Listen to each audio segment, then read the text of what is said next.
Hello, friends, and welcome to the Repairing the Ruins preview. I'm Kaisa Wilkins, Dean of the North Campus at the Ambrose School. And I'm Devin O'Donnell, Vice President of Membership and Publishing at the Association of Classical Christian Schools, editor of the Classis Journal, and author of other writings. Every year, the ACCS annual conference gets a little bigger, not just in attendance, but in the things happening at the event. Last year, we saw almost 1,500 attendees in Pittsburgh, a record for anything outside of our popular Dallas and Atlanta venues. That's right. I've been attending these events for years, and the number of activities and talks has grown so much, it can be difficult to keep track of, especially if you're simply trying to balance everything as a teacher or an administrator. So we decided to start this weekly video series to promote some of the key features in the upcoming Repairing the Ruins conference, highlighting the talks and activities to come. We hope these highlights will keep you in the know and help you plan for what to expect for the event, which runs only for 2.5 days. Actually, it's 3.5 if you count Leaders' Day and practicums, beginning on June 19th and then commencing with the main conference from June 20th to the 22nd. This year, Repairing the Ruins is in Atlanta for the first time in almost a decade. Right. We're at the Cobb Galleria, not downtown.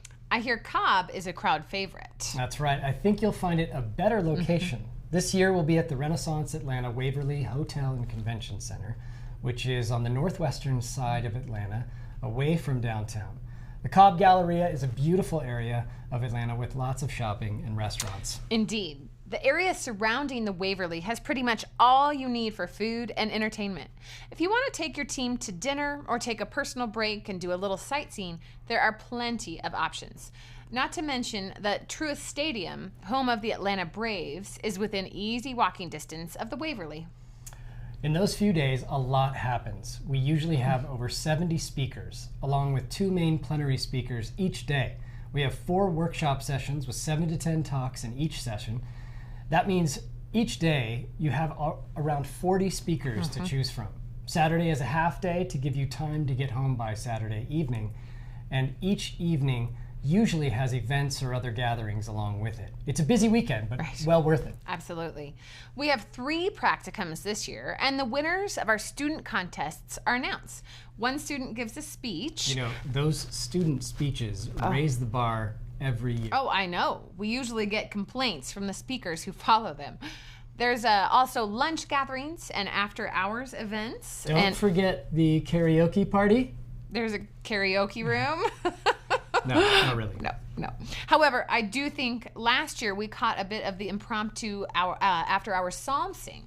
That's right, and we'd welcome any more spontaneous gatherings. Absolutely. You might have also noticed our lovely t-shirts and other items. Much of the art that you see on these t-shirts comes from the winners of the Blakey Prize in Fine Art Contest for our students. Which, if you're interested, the deadlines are coming up pretty quickly. Right. I think it's very cool that our students get to share their art on our merch, but also they might be more interested in the cash prizes in some of these categories for digital art, drawings, paintings. Visit the website for details. Oh, and also, what does this mean? Right, yes. You'll notice the Latin phrase modus omnibus rebus. Just a reminder about one of the cardinal virtues. It means moderation in all things, which is why it may make a good gift for your headmaster. That could be true. Next up, our featured speaker for this week is Dr. Joe Rigney. Yes, and you'll be able to hear him as both a track plenary and a workshop speaker. Well, that brings me to my last question, which is, if you come to Leaders' Day at Repairing the Ruins, what's the promise? What are you going to deliver? Yeah, so at Leaders' Day, I'm hoping to kind of give a window into the book. So I won't be able to cover the whole thing in an hour or whatever I'll have, but the goal will be, hey, you're going into 2024, you're going into the fall, knowing that there's an election, knowing that the entire nation is going to be fraught with tension, and that your community may be divided about how best to respond to it. What do you need to be doing as a leader now, like in June, in July, and August, to get ready for that? What do you need to be focused on? So my plan is to kind of give the nuts and bolts, the basics of what the book talks about, in hopes that maybe you'll pick up the book and get the rest of it. But if all you do is come to the talk, I'm hoping that it'll be a great encouragement and be strengthened by grace to lead well into the into the next year. Dr. Rigney is now a faculty member of New St. Andrews College and is a seasoned pastor, in addition to his scholarly career. He earned his PhD from the University of Chester.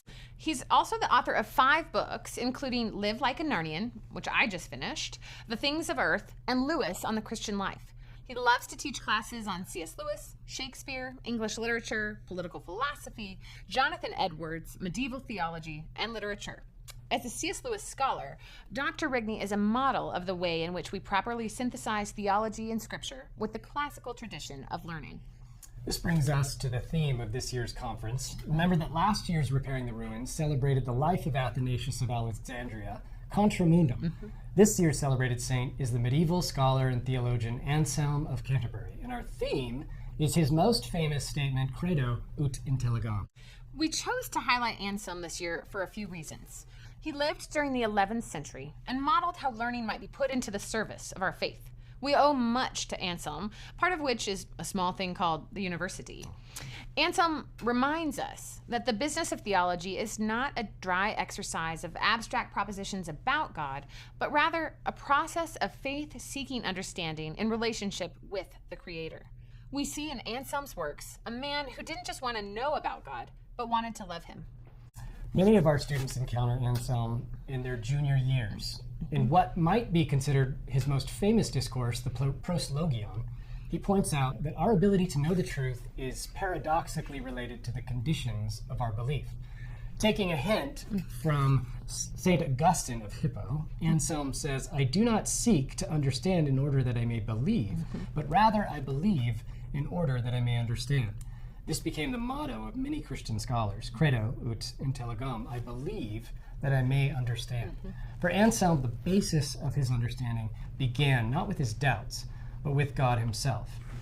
In other words, our knowledge of the truth, in some mysterious way, flows from the presuppositions of our belief in him who is the truth. Absolutely. And this matters because we are in the business of teaching and helping our students understand God and reality. Today, we dwell in a society of unbelief, in a culture that has turned its back on the very faith that allowed it to see basic truths about reality. So when this happens, all sorts of fundamental questions arise. What is a woman? What is marriage? What is the good life? We used to have stable answers to these, but now they have become contestable and indefinable. But we do have the answers, and we need only faithfully hand those answers on to the next generation. We mustn't forget that it begins, as St. Anselm demonstrated, with belief. That's all for today. Come to RTR 2024, a celebration of Anselm of Canterbury, to hear more. If you have any questions you'd like us to answer here on the show, please let us know at repairingtheruins.org/contact. And you can always reach out to us at our office and give us a call anytime. Hope to see you there. God bless.